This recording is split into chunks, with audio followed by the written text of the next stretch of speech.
I tap my pen against a thick stack of tenant applications, eyes narrowing as I sift through credit reports and rental histories. My office at Harbour Line feels like a sanctuary this Sunday afternoon, the hum of the air conditioner and my own quiet breathing the only sounds cutting through the calm.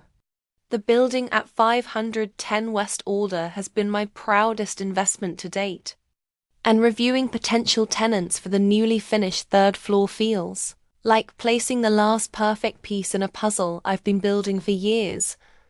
My phone vibrates on the desk. Claire's name flashing across the screen. I almost let it go to voicemail. Sundays are sacred, reserved for quiet work and order. But when she calls again barely 5 minutes later, instinct tells me something's wrong. Julia? Thank God you picked up. Have you looked at the family group chat? Her voice shakes, just enough to jolt my heartbeat. I muted that weeks ago, I say, frowning. Why? You need to see it. Right now. A cold feeling settles as I unlock my phone and open the muted chat. My screen floods with photos, dozens of them. Images of my family inside my building. Not visiting. Not asking permission. Acting like they own the place. There's my mother standing proudly in the penthouse, arms stretched wide as if she's conquered something. My brother Ryan, tape measure in hand, marking wall dimensions, on the third floor, the one I'm currently preparing to lease out. My sister Erin's kids tearing down the second floor, hallway like it's their new playground. Each image twists tighter in my stomach. The last photo hits like a punch. My mother holding a champagne glass aloft, grinning in triumph. The caption reads, "We've divided the property fairly among the family." Then come the messages, each one worse than the last. Ryan claiming the third floor for his studio, perfect lighting. Erin taking the second for the kids. Mom and Dad declaring the penthouse as obvious. And me? Julia can keep her ground floor office. She's always there anyway. My hand trembles so violently I almost drop the phone. My building. My $2.3 million investment. My years of sacrifice. They can't be serious, I whisper into the silence of my office. They have no legal right. I snatch my phone and dial Evan, my property manager. How did they even get inside? Miss Warren. His tone already carries regret. Your mother showed me some Harbour Line paperwork. Said she was a co-founder. Had authorization. I didn't think, what paperwork? My voice feels distant, almost detached. An old LLC filing. Listed her as co-founder. I close my eyes. 8 years ago, my mother co-signed a small business loan.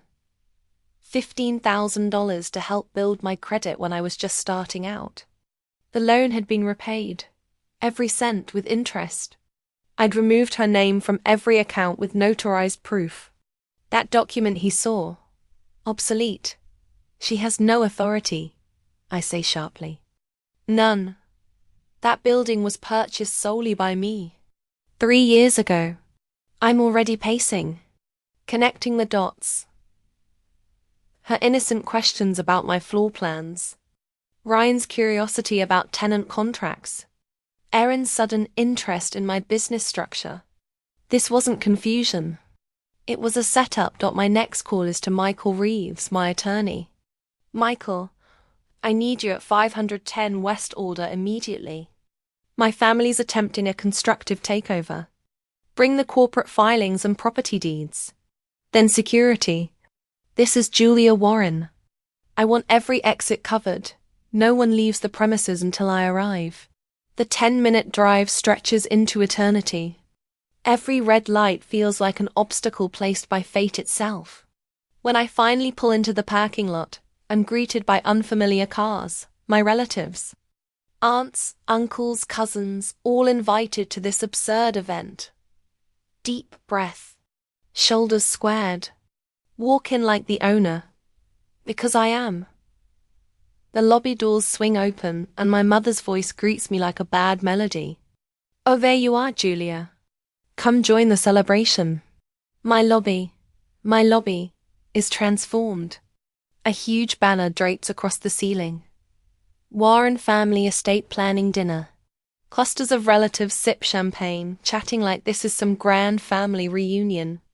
A man I barely recognize, one of my uncle's friends, is photographing rooms, cataloguing them. My pulse hammers. My career, my investor reputation, my tenants, all at risk. What exactly is happening here? I manage evenly. My mother approaches.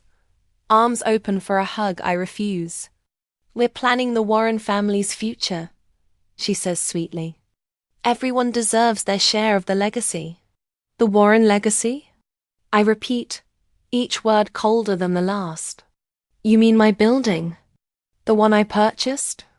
Now, Julia, my father says gently. Don't be selfish. Family shares. Ryan strolls over with a smug grin. The third floor's perfect for my studio. You'll see amazing light. Behind him, I catch Claire's eyes, relief flickering there. At least someone hasn't lost their mind. The elevator dings. Michael steps out, portfolio in hand. The air changes. Everyone, I announce, voice rising across the lobby. This event is over. This property belongs solely to Harborline Development LLC, and I am its only owner. My mother's smile barely wavers. That's nonsense, sweetheart. I co-founded Harborline. It's mine too. Michael clears his throat, calm and lethal. That's incorrect, Mrs. Warren.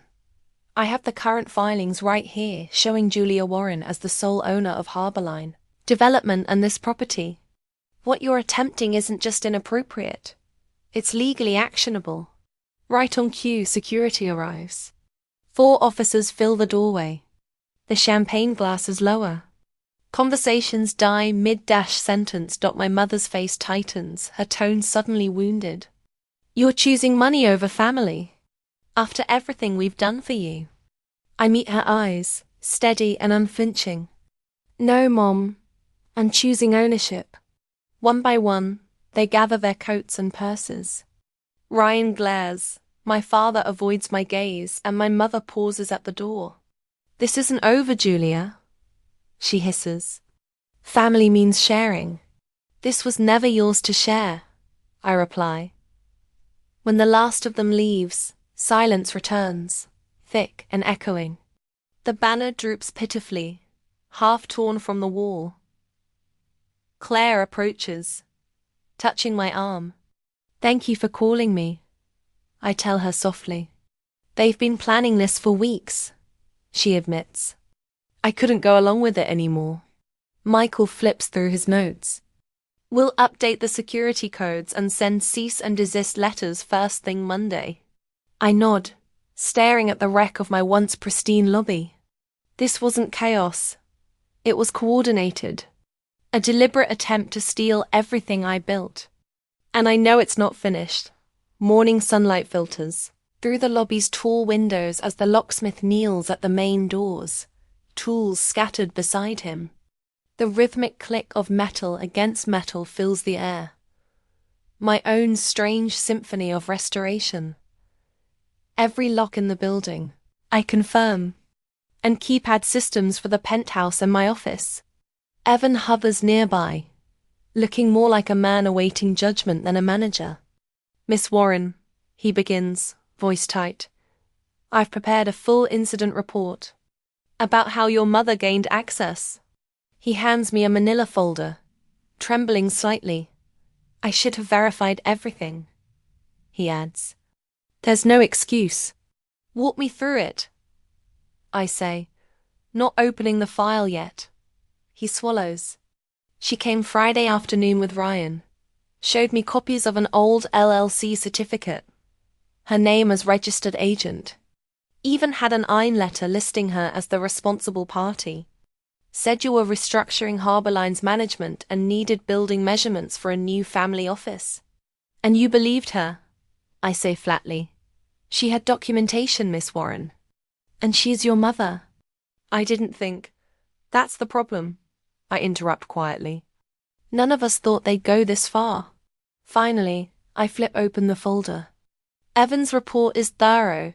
Time-stamped entry logs, scanned copies of the false documents, even stills from the lobby cameras showing their so-called planning dinner. None of it spontaneous. All of it staged. My phone buzzes. Michael again. Julia, I've sent you the bank statements and notarized letters confirming you repaid your mother's $15,000 loan 8 years ago. She has no remaining claim, not legally, not financially. They've been preparing this for months, I murmur, pacing. This wasn't impulsive. It was timed. They struck while I was finalizing refinancing. One dispute could have wrecked the whole deal. Exactly, Michael says. And if they're claiming ownership here, they might try with your other properties too. A cold realization settles in my gut. You're right. Harborline isn't just this building, it's everything I've built. After we hang up, I notice a new text from Claire. They're asking about Hamilton Square. Mum told Uncle Dave she co-owns that one too. Hamilton Square. My second property. Entirely purchased with profits from my first. No family money. No family connection. The locksmith stands, handing me a new set of keys. All done, Miss Warren. Every lock replaced. Only your codes work now. Thank you, I whisper, clutching the keys so hard they leave marks in my palm. I know the truth. Locks can't protect what's already been breached. Because this isn't just about property. It's about trust, legacy, and the illusion that family means safety. Back in my office, I spread the documents across my desk. Deeds, statements, notarized letters. Every piece of proof that my success is mine alone. Each page a reminder of every boundary I thought was clear. Every promise I believed was understood. 8 years ago, my mother's help came with invisible strings. I sensed it even then, which is why I repaid every cent with interest. And now, those same receipts are my salvation. But receipts don't matter if they're claiming the entire ledger. This isn't just about a building. It's about control. I review emails from investors now questioning Harborline's ownership structure. A text from my banker mentions family concerns about the refinancing. My property manager at Westlake Avenue reports a call from Ryan asking about the family's rental income. The magnitude of their betrayal unfolds document by document. They've reached into every corner of my professional world, questioning my legitimacy in the eyes of people whose trust I've spent years earning. I think back to dinner conversations where Linda patted my hand after business accomplishments. That's too much responsibility for you. Dear Dot, the statement wasn't concern. It was a worldview. In her mind, I've never been a businesswoman, just a daughter playing with property until real adults stepped in. Somewhere across town, my family regroups after yesterday's humiliation. I can picture them clearly, Ryan pacing, face flushed with the same anger he's carried since childhood. When things didn't go his way, she had us thrown out by security. Her own family. Aaron would be next, always the instigator while maintaining plausible deniability. Mum, you need to fight for what's yours. Julia's success came from your support. You deserve recognition. And my mother, center stage as always, would nod with practiced righteousness. I'm not asking for just the building. Harborline itself was built on my guidance. She owes everything to this family. Their motives crystallize in my mind. Not cartoonish greed, but something more dangerous. Genuine belief in their entitlement. They've convinced themselves they deserve part of what I've built, making them formidable in their moral certainty. Ryan's studio has been failing for years. His paintings collecting dust instead of buyers. He needs space. Expensive space, without the burden of rent. Aaron's children attend mediocre schools while she posts aspirational photos of private education social media. And Linda's retirement planning consists entirely of what she believes others owe her. The doorbell interrupts my thoughts. Michael stands there, additional folders tucked under his arm. Expression grim but determined. I brought the corporate filings from the Secretary of State's office. He says, setting them beside the other documents. And Evan sent over the security reports, documenting every instance your family accessed their building in the past month. It's more frequent than we initially thought. My phone buzzes with another text from Claire. Mom's already talking to people about what happened yesterday. Spinning it as you choosing business over family loyalty. Be prepared. Michael notices my expression. What is it? They're starting a public perception battle. If they can't take the building by force, they'll try pressure from every direction. He nods, spreading the documents methodically. Then we prepare for every direction. I've documented the entire history of Harborline's founding, growth, and your mother's limited early involvement. We'll be ready for whatever comes next. For the first time since yesterday's invasion, determination replaces disbelief. This is no longer just about defending what's mine. It's about exposing their manipulation for what it truly is. They think they're entitled to my life's work. I say, sorting the papers into organized stacks. Let's show them exactly how wrong they are. I stare at my phone as another notification chimes. For days now I've silenced it. But curiosity finally wins. My thumb hovers over the screen before I tap to open the post.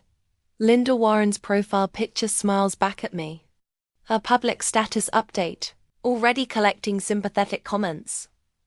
Heartbroken that my daughter cut me out of the company we built together. A mother's love shouldn't be repaid with lawyers and security guards. My chest tightens as I scroll further. Ryan has uploaded video from their Sunday dinner invasion, carefully edited to show them laughing together, measuring rooms with tape measures. His caption reads, "When family forgets who helped them start." The comment section overflows with support people I've never met, condemning me for betraying my own blood. This isn't random, I mutter, setting my phone down to pace my office. The timing is too perfect. These posts appeared exactly as they. I entered final negotiations with Westlake investors on 2 potential acquisitions. 3 separate tenants have called asking if Harborline is having ownership problems. My own business contacts are starting to ask uncomfortable questions. The local business blog, one I've been featured in twice before, has republished snippets of Linda's claims with the headline, "Property Developer and Family Feud." My reputation, built over years of meticulous work and careful relationship building, now threatened by family weaponizing sentimentality.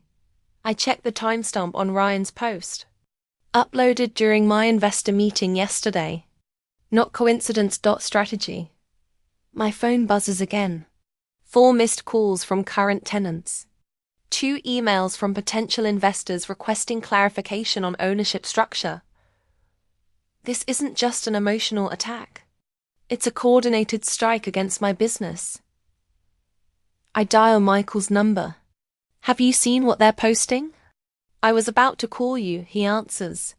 This crosses into potential defamation territory. "They're timing these posts to coincide with my investor meetings," I say, voice tight with controlled fury. "They're deliberately sabotaging Harborline. We have options." Michael's voice carries the measured calm that first made me hire him. "We can send cease and desist letters to the family, the blog, and any social platforms spreading demonstrably false information. Will that make it worse? Draw more attention?" I ask, sitting back at my desk. "The question is, whether you want to fight this publicly or handle it privately." Michael says, hoping it fades away isn't working. These posts are gathering traction. I pull up the browser tab showing the business blog. reading comments from people speculating out Harborline's future. My future. Years of building credibility reduced to gossip fodder. I need to address this directly. I decide. If we stay silent, their story becomes the only story. I agree. I'll start drafting defamation notices, Michael says. Meanwhile, prepare a comprehensive statement with those time-stamped filings and repayment confirmings we discussed. I spend the afternoon assembling a digital dossier. Scanned deposit slips showing the $15,000 repayment with interest. Notarized corporate filings, removing Linda from Harborline 8 years ago. Property deeds showing my sole ownership, not emotional appeals but documented facts. While Michael prepares legal notices, I craft a measured statement addressing the claims point by point. Not as a daughter defending against a mother, but as a business owner correcting misdemeanors at her company.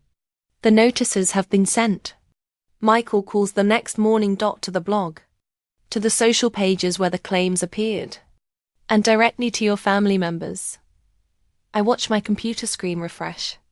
The business blog post vanishes. First replaced with a standard removal notice. Then Ryan's video disappears from his profile. Linda's post remains longest. But by afternoon, it too vanishes. I lean back in my chair, a small smile forming. Not victory, not yet, but the satisfaction of watching false claims collapse against documented truth. They've gone quiet for now. I tell Michael during our follow-up call that this won't be the end. No. He agrees. But we've established something important. You won't be a passive target. The immediate crisis contained. I turn to repairing potential reputation damage. A forensic accountant reviews Harborline's financial history, certifying that every acquisition, including 510 West Alder, came solely from business profits after Linda's removal from the company. The report circulates privately among key partners and investors, not as gossip but as professional transcends. Questions about Harborline's ownership structure fade as quickly as they appeared. A week after the social media attack, I accept an invitation to appear on Capital Corner, a finance podcast popular in local business circles. The host asks about entrepreneurship, and I speak candidly about boundaries. Building a business requires clear documentation, I explain. Especially when family is involved initially. Every transition should be recorded, every separation formalized. Clarity protects everyone. Without mentioning the recent drama directly, the message resonates. 3 investor meetings rescheduled after the posts now proceed without hesitation. Tenants who called with concerns renew their leases. Evans stops by my office with the building's monthly maintenance report. The renewal rate is holding steady, he says. People aren't buying into whatever story was circulating. Thank you for staying steady through this, I tell him. Documentation beats accusations. He replies with a slight smile. The building's records are clear. Anyone who matters can see that. That evening, I review the leasing projections for the quarter. Despite the family's coordinated attack, Harborline remains on target. The business community, presented with facts rather than emotional appeals, largely backs documentation over vague claims of betrayal. My phone pings with a text message. Claire. She's meeting with a new attorney tomorrow. Richard Hanley. I recognize the name immediately. Hanley specializes in family business disputes. This isn't over, it's escalating. I stand at my office window, looking down at the street below. The question forms clearly in my mind. Do I wait to see their next move? Or should I take preemptive action now? Either way, I won't be caught unprepared again. I spread the last document across the conference room table, completing a tapestry of financial statements, corporate filings, and legal paperwork. 3 days after my social media victory, and I've pivoted from reactive defense to methodical preparation. They're building a case? I tell Michael, who sits opposite me surrounded by his own fortress of legal papers. Let's anticipate every possible angle. The afternoon sun slants through the blinds, casting prison bar shadows across 8 years of Harbourline history. I've spent the morning pulling files from storage, excavating evidence of my ownership like an archaeologist unearthing proof of an ancient civilization. What claims could they reasonably make? Michael asks, his pen poised above his yellow legal pad. I tap a document showing Linda's name on an early bank form. They'll say she was integral to founding Harbourline. They'll conveniently forget I repaid that $15,000 with interest. My voice remains clinical, detached. The white-hot anger from the building intrusion has cooled into something harder, more focused. What evidence might they fabricate? I continue, addressing the question like I would a hostile takeover attempt by any business competitor. Because that's what this is, not a family misunderstanding, but a calculated appropriation strategy. Michael nods, understanding my approach. They might produce emails or conversations where you allegedly promised family ownership. Exactly. I slide forward an email, print out where I had once written to my mother. Couldn't they've started Harbourline without you? Context matters. I was thanking her for babysitting a neighbor's child while I attended a critical meeting. But isolated, those words could be weaponized. The conference room feels like a war room now.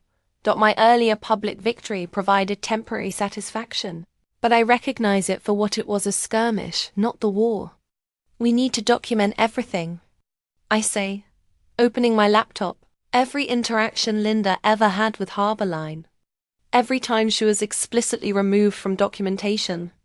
Every witness who can verify my sole ownership. Michael pulls out a timeline he's been constructing. I've started assembling evidence of your exclusive control. What about the original loan paperwork? Crude. I extract a folder from the bottom of my stack. Inside, the initial $15,000 loan agreement with Linda's signature, followed by repayment records and, most critically, the notarized letter removing her from all Harbourline accounts 8 years ago.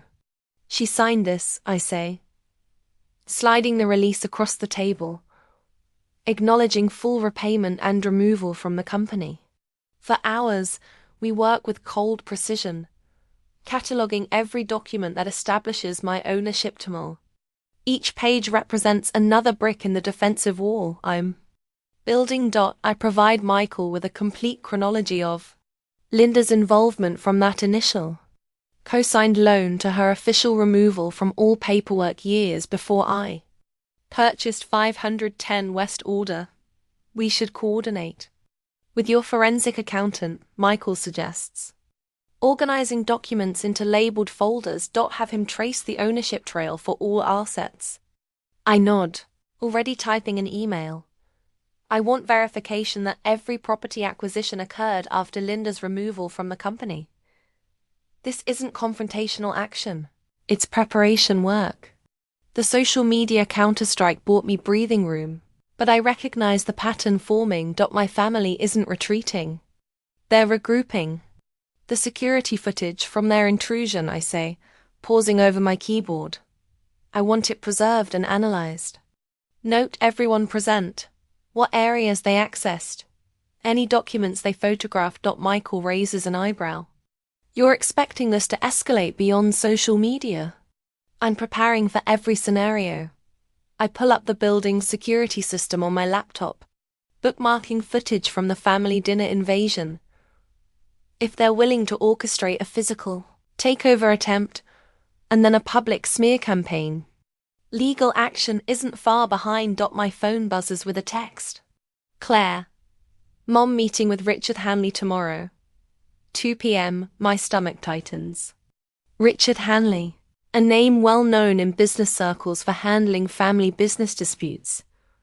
Not just any attorney, but one who specializes in contested ownership claims. They're talking to Richard Hanley, I tell Michael, keeping my voice steady despite the spike of alarm. Tomorrow afternoon. Michael's expression darkens. That's significant escalation. Hanley doesn't take cases without merit or deep pockets. They're preparing for formal legal action. The realization lands like a physical blow. This isn't just about rumors or social pressure anymore. They're building an actual case. If they file a lawsuit, Michael warns, they could potentially freeze business operations during litigation. I stare at the text. My mother's strategy suddenly clearer. She's more calculating than I initially assumed. The social media campaign wasn't just emotional retaliation. It was groundwork for something bigger. If they want a legal battle, I say, straightening the documents before me, we'll be more than prepared. 3 weeks into this battle, and my office has transformed into a war room. Binders of documentation line my desk in neat rows. Color-coded tabs, marking different eras of Harborline's history. The penthouse space where my mother once proclaimed ownership now serves as our strategy center. Michael works across from me. His meticulous notes spread between us. This corporate history documentation is comprehensive. Michael says, tapping a thick folder. Every filing since inception, chronologically organized. I nod, sliding another binder forward. I've gathered testimonials from every business partner who's worked with me. Independently, 23 statements confirming I was the sole decision-maker in all Harborline operations. The preparation has been exhaustive. A full court press against whatever my family might throw at us. After the social media skirmish, I recognized this wasn't just about one building. This was about control of everything I'd built. What about the loan repayment records? I ask. Michael lifts a slim folder. Bank statements, cancelled checks, and the notarized letter removing Linda from Harborline's accounts 8 years ago. All authenticated. For 3 weeks, we've assembled this fortress of documentation. No victories yet, just careful positioning for the larger battle one. No is coming. We're building towards something much bigger than our social media win. We need to be ready for anything they throw at us, I say, scanning the evidence of my life's work.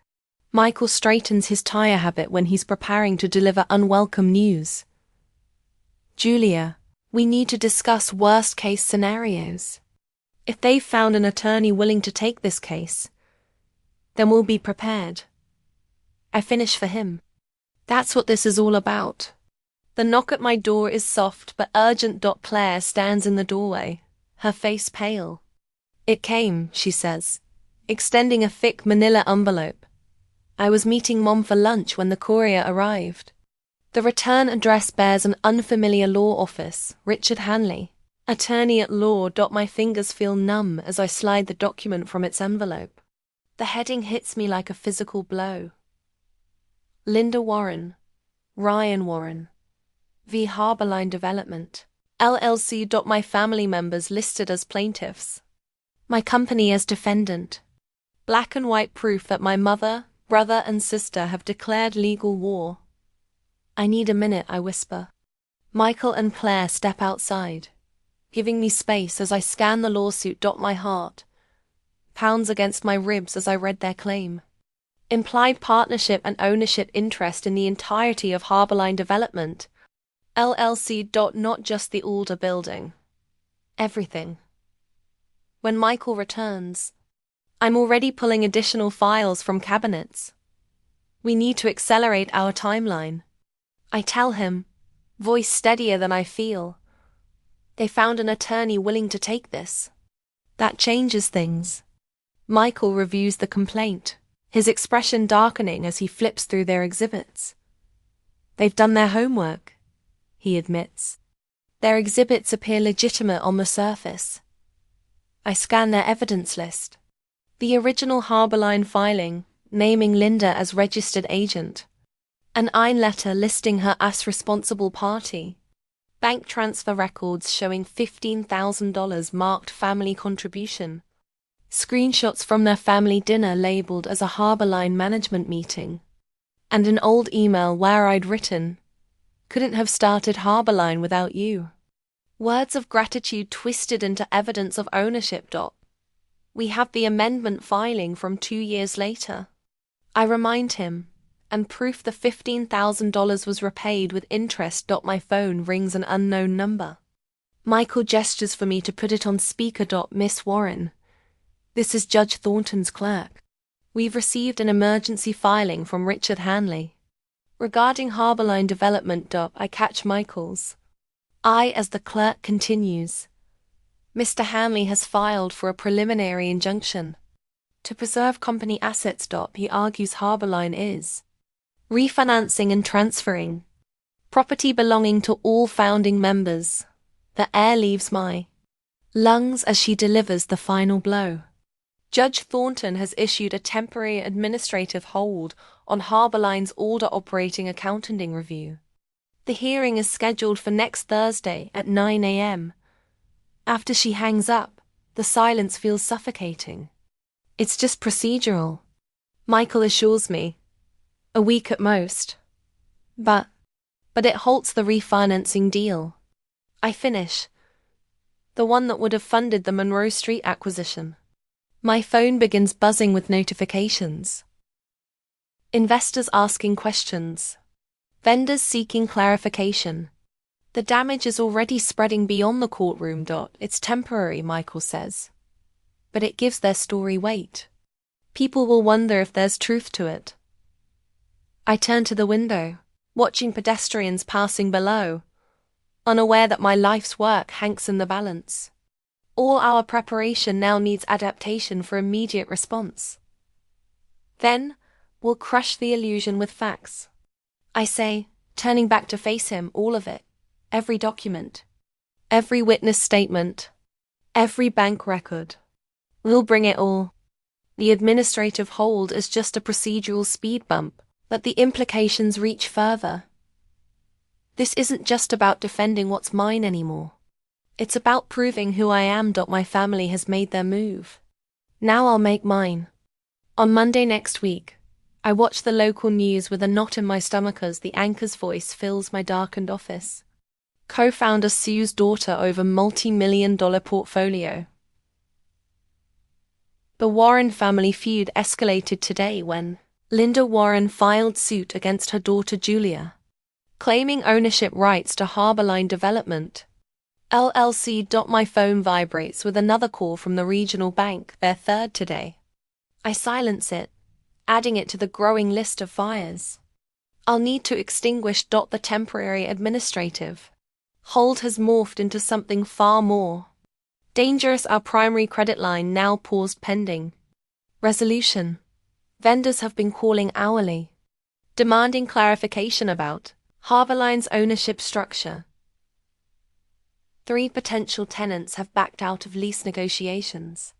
The dominoes are falling exactly as Richard Hanley planned. This isn't just about 510 West Alder anymore. They're after everything, the entire company I've built over the past decade. Every property, every investment, my entire future. I flip channels and there she is, my mother, dabbing at her eyes with a tissue during an interview with Channel 4's Evening News. I only wanted what was fair, she says, voice trembling. I helped my daughter start this company. We were supposed to build it together.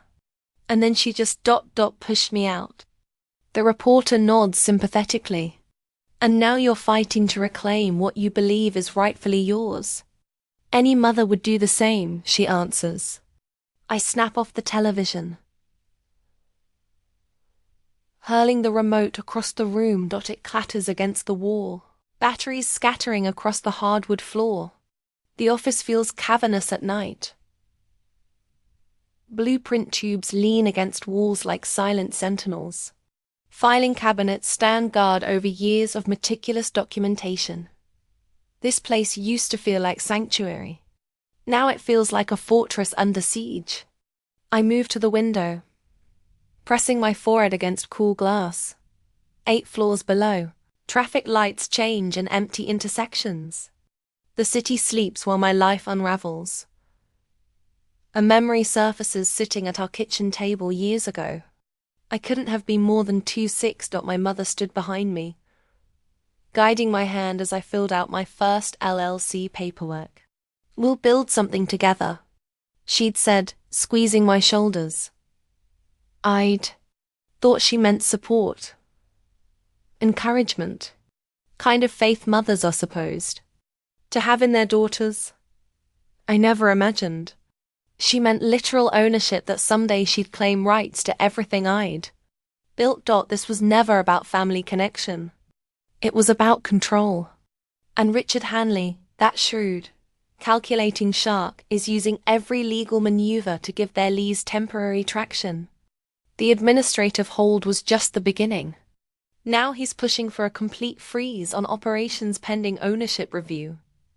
If the judge grants it, Harborline could collapse before we ever see a courtroom. My phone lights up. Michael's name flashes on screen. "Tell me you have something." I answer. "We're expanding the legal team," Michael says, his voice steady and focused. 3 more attorneys specializing in ownership disputes. And I'm preparing an emergency motion to dismiss with prejudice. Good. What else? Your forensic accountant finished his reconstruction. Every property acquisition occurred after your mother was removed from Harborline. Not a single dollar can be traced to her contribution. I straighten, energy surging through my exhaustion. That's exactly what we need. And the transparency campaign. Ready whenever you authorize it. What Boundaries Build is prepped to launch across all channels within 2 hours of your go-ahead. I've spent the last 3 weeks digging through archives, searching for the documentation that will end this nightmare. Most people would have given up. Instead, I found something that changes everything. Michael, I found it. Found what? The certified amendment from the Secretary of State. The one that officially removed Linda from Harborline ownership. It was filed 2 years before the Alder purchase.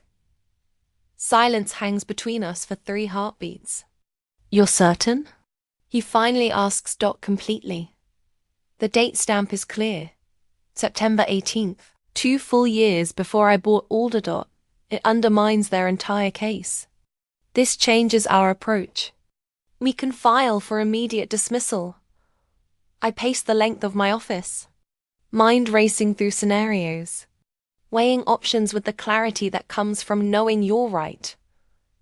They've made their public move. Now we make ours. "I'll have the team work through the night," Michael says. "We'll have everything ready for morning filing." Good. And Michael? "I want all of it, every document, every amendment, every wire confirmation. I want the judge to see exactly what they're trying to do." I hang up just as another call comes through. "Claire, Julia, I need to tell you something," she says without preamble. "I was on a family call tonight. They didn't know I was still on the line after everyone said goodbye." "What happened?" "I heard Mom talking to Richard Hanley," she said. And I'm quoting exactly. "We just need to pressure her. She settled before trial rather than risk her reputation." My fingers tighten around the phone. "You're sure those were her exact words?" I took notes, word for word. "She's not planning to win in court, Julia. She's counting on you folding under pressure." "Did you record the call?" "No, that would be illegal. But I have my written notes and the text messages afterward, where they discussed their strategy. All legally obtained." The final piece clicks into place. This isn't just about greed or entitlement. This is deliberate coercion. "Can you send those notes to Michael?" "Already did. He says they're admissible." I stare at the city lights, something hardening inside me. Not anger anymore. Determination. Cold, clear purpose. "Thank you, Claire. For everything." "They're wrong, Julia. About all of it." After we hang up, I call Michael back. "I'm authorizing everything," I tell him. "File the motion to dismiss. Launch the transparency campaign. All of it. You understand what this means?" Michael asks carefully. Once we do this, there's no settlement option. It's all out legal warfare. They're family. I think about the word family. How it's supposed to mean protection, support, safety. How mine has twisted it into a weapon. They stopped being family the moment they tried to take what's mine, I say.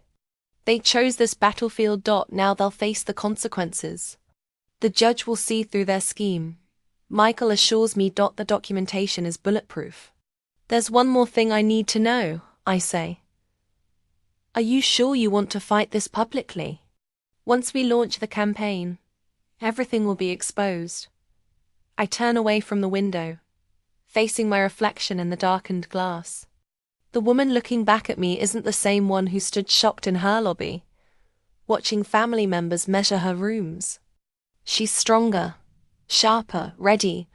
I've already been tried in public, I tell him. Now they'll see the evidence. As I hang up, I know there's no turning back. Tomorrow morning, Michael files our motion to dismiss. Tomorrow afternoon, what boundaries bill goes public. With every document, every fact, every receipt that proves my sole ownership. Let them come. I've built my fortress not with bricks, but with something far stronger, the truth documented in black and white.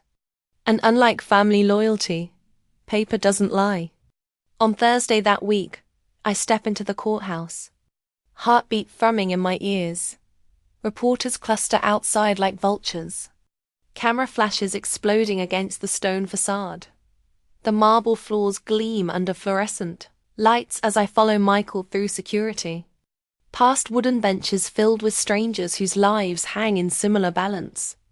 Remember, Michael murmurs, let the evidence speak, no matter what they say. The courtroom door swings open. My mother sits at the plaintiff's table, a tissue clutched in her hand. She's wearing a pale blue cardigan I recognize from childhood Sundays, the one she saves for church and funerals.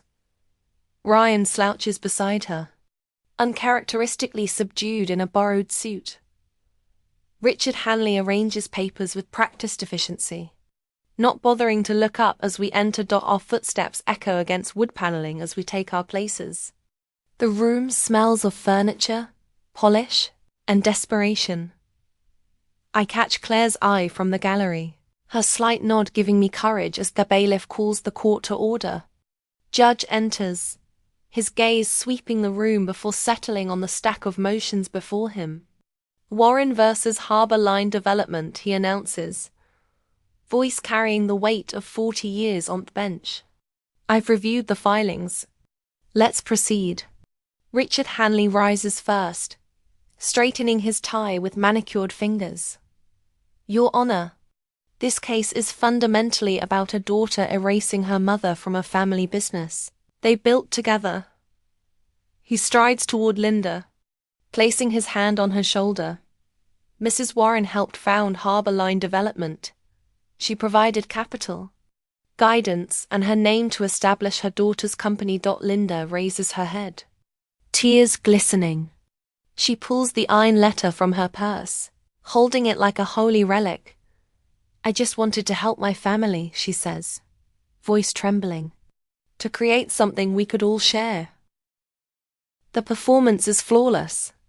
I've seen variations of it my entire life.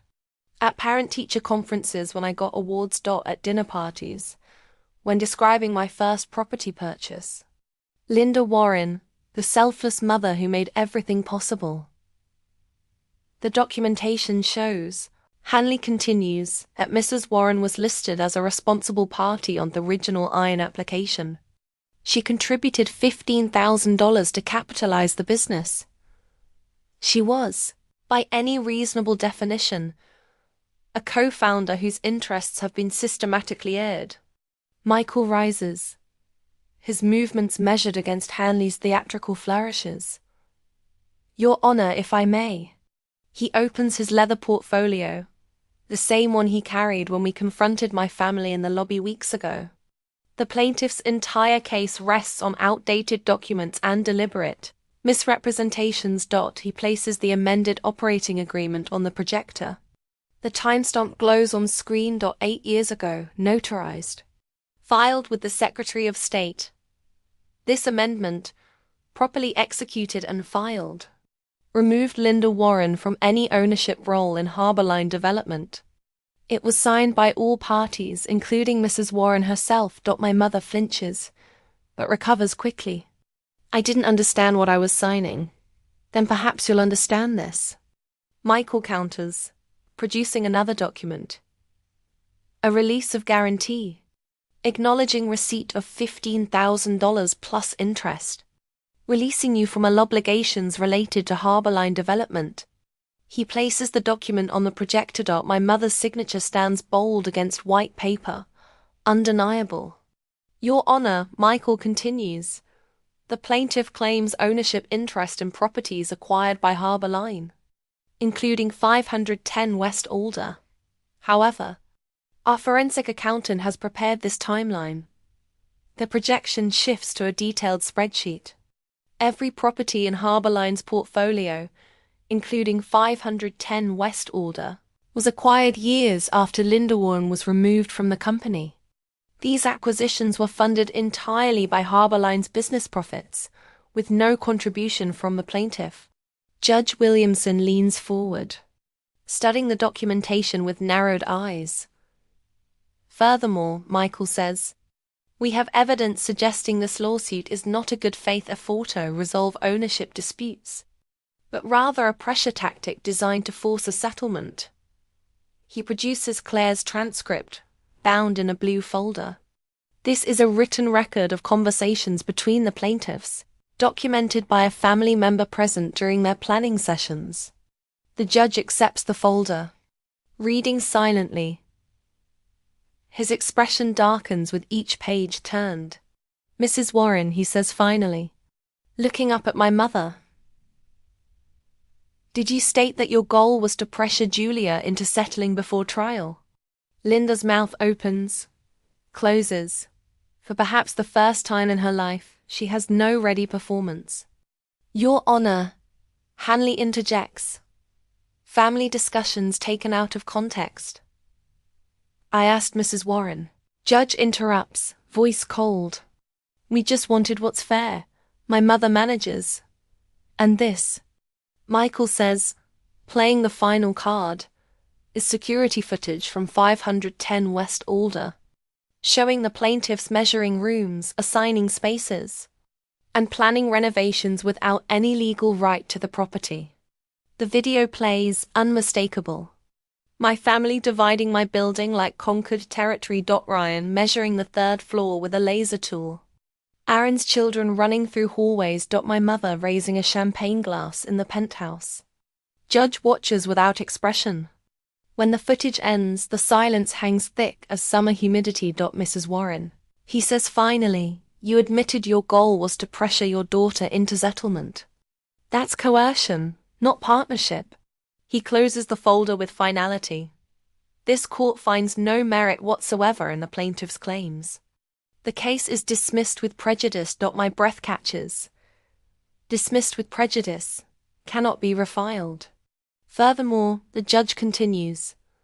The court awards Harborline Development $13,400 in attorney's fees to be paid by the plaintiffs within 90 days. Linda's face drains of color. Ryan's jaw tightens. I remain perfectly still, hands folded on the table before me. Additionally, this court grants a civil injunction prohibiting Linda Warren, Ryan Warren, and Aaron Warren from making further false claims against Harborline Development or its properties, and from harassing or interfering with its business operations in any way. Judge rises. We're adjourned. The gavel strikes with the sound of finality. Outside, reporters swarm like summer insects. Microphones thrust toward my face. Questions overlap into unintelligible noise. I walk past them, chin lifted, neither smiling nor scowling, professional, dignified. As we reach the courthouse steps, I hear footsteps behind us. Richard Hanley approaches, his expression unreadable. Well played, he says simply, before turning back toward the building where my family remains, stunned by the completeness of their defeat. 3 months later, I'm reviewing expansion plans for a property in the West District when Claire calls. "Have you heard?" she asks without preamble. "Heard what?" Aunt Linda received notice of an IRS audit. Apparently someone filed income declarations during the lawsuit that don't match her previous returns. I allow myself a small smile. How unfortunate. Ryan's moving to Portland next week. Claire continues.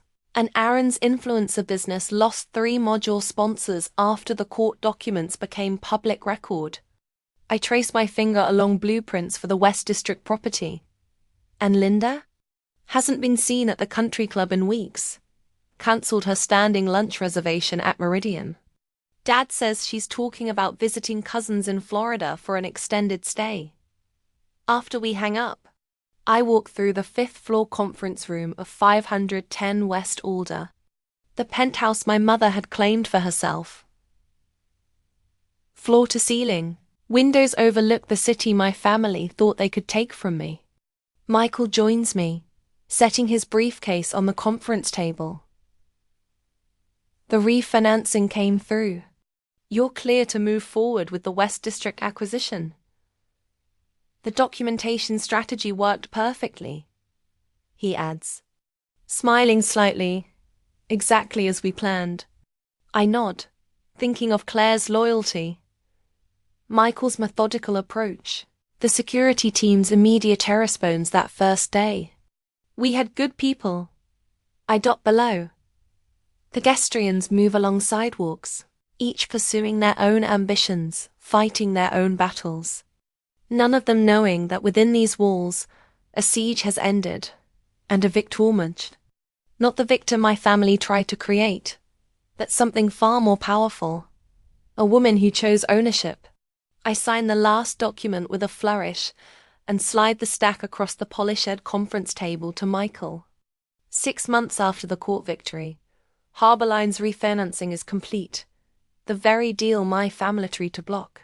The lender even offered better terms than initially proposed. "How's it feel to close this chapter?" Michael asks, tucking the paperwork into his briefcase. "Like I can finally breathe again." I stand and walk to the window overlooking downtown. Spring sunlight glints off the glass towers, including 2 new Harborline acquisitions. Who knew a family crisis would end up strengthening the entire business? Michael laughs. "That's what I admire about you, Julia. Most people would have been destroyed by what your family attempted. You turned it into an opportunity." The words catch me off guard. 6 months ago, I sat in my office feeling ambushed and violated. Now investors call weekly, impressed by how I handled the crisis. 3 commercial property groups have approached me about partnerships.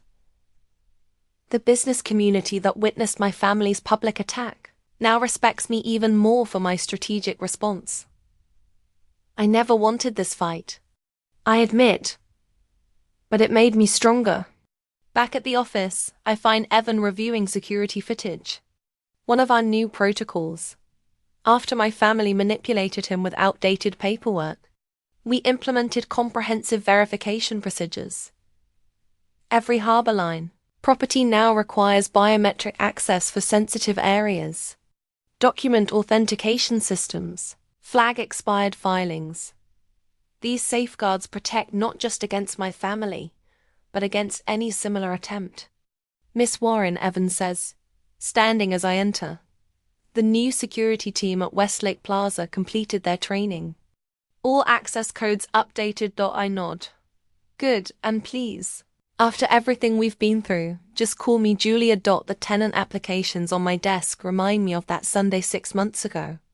I review credit reports with none of the anxiety that once shadowed this task. No jumping when my phone rings.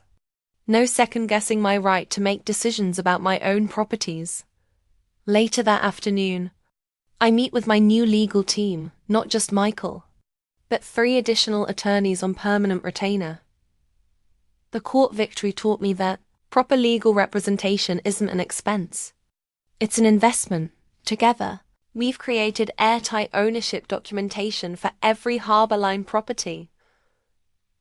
Never again will anyone question what's mine. After work, I drive to 510 West Alder, the building that started everything. Once just another property in my portfolio. Now Harbour Line's headquarters. I park underground and take the elevator to the lobby. Claire waits by the reception desk, smiling when she sees me. After standing with me against our family, she joined Harbour Line as communications director. Luck doesn't guarantee loyalty, actions do. Ready for the unveiling? She asks. Workers finish mounting a bronze plaque beside the elevator. I run my fingers over the inscription. Boundaries build empires. It's perfect, I tell her. Claire links her arm through mine as we head to the conference room, where the first board meeting of the Harbour Line Women in Property Fund is about to begin. 8 women architects, developers, contractors gather around the table.